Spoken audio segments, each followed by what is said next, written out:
Christ under the rubble. We are angry. We are broken. This should have been a time of joy. Instead, we are mourning. We are fearful. More than 20,000 killed. Thousands are still under the rubble. Close to 9,000 children killed in the most brutal ways. Day after day,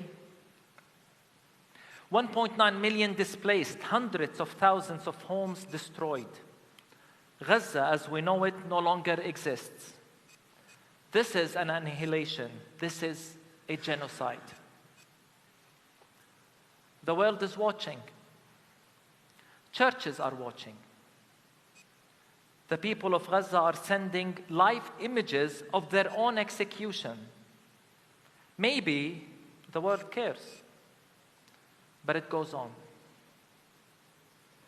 We are asking here, could this be our fate in Bethlehem, in Ramallah, in Jenin? Is this our destiny too?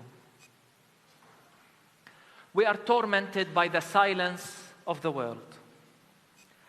Leaders of the so-called free lined up one after the other to give the green light for this genocide against a captive population. They gave the cover. Not only did they make sure to pay the bill in advance, they veiled the truth and context, providing the political cover. This war has confirmed to us that the world does not see us as equal. Maybe it's the color of our skins. Maybe it is because we are on the wrong side of a political equation. Even our kingship in Christ did not shield us. So they say, if it takes killing 100 Palestinians to get a single Hamas militant, then so be it. We are not humans in their eyes. But in God's eyes, no one can tell us that. The hypocrisy and racism of the Western world is transparent and appalling. They always take the word of Palestinians with suspicion and qualification. No, we're not treated equally. Yet on the other side, despite a clear track record of misinformation, lies, their words are almost always deemed infallible. To our European friends, I never, ever want to hear you lecture us on human rights or international law again. And I mean this. We are not white, I guess. It does not apply to us according to your own logic.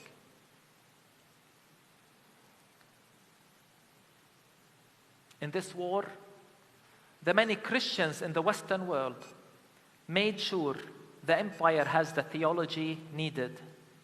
It is thus self-defense, we were told. And I continue to ask, how is the killing of 9,000 children self-defense? How is the displacement of 1.9 million Palestinians self-defense?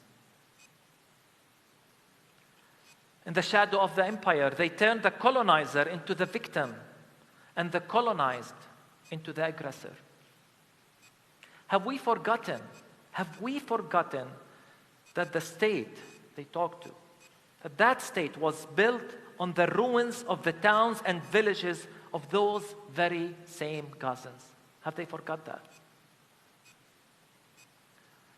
We are outraged by the complicity of the church. Let it be clear, friends. Silence is complicity. And empty calls for peace without a ceasefire and end to occupation, and the shallow words of empathy without direct action, all under the banner of complicity.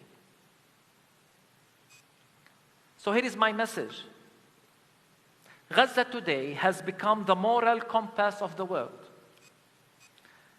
Gaza was hell before October 7th, and the world was silent. Should we be surprised at their silence now? If you are not appalled by what is happening in Gaza, if you are not shaken to your core, there is something wrong with your humanity. And if we as Christians are not outraged by the genocide, by the weaponization of the Bible to justify it, there is something wrong with our Christian witness, and we are compromising the credibility of our gospel message. If you fail to call this a genocide, it is on you. It is a sin and a darkness you willingly embrace.